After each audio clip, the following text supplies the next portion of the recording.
Wednesday evening வீட்டில் கம்பு இருந்தது. சரி பசங்களுக்கு ஸ்நாக்ஸ் செஞ்சு கொடுக்கலான்ட்டு கம்பு தான் வறுக்க ஆரம்பிச்சிட்டேன். 2 கப் அளவுக்கு கம்பு எடுத்துருந்தேன். நல்லா வறுத்துட்டு வெல்லம் போட்டு இன்றைக்கி உருண்டை பிடிச்சி தரலான்னு சொல்லிட்டு பசங்களுக்கு உருண்டை பிடிச்சிட்டு இருந்தேன்.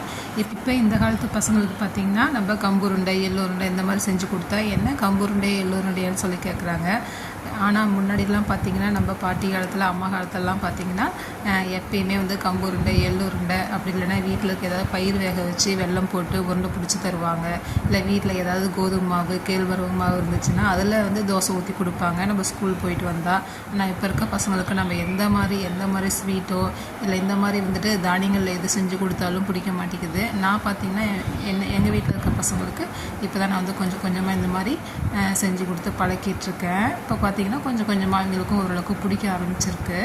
நீங்கள் வீட்டில் பசங்களுக்கு எந்த மாதிரி கம்பு ராகிலாம் எப்படி செஞ்சு கொடுக்குறீங்கன்னு சொல்லி கண்டிப்பாக கமெண்ட் பண்ணுங்கள் ஃப்ரெண்ட்ஸ். தேங்க்யூ.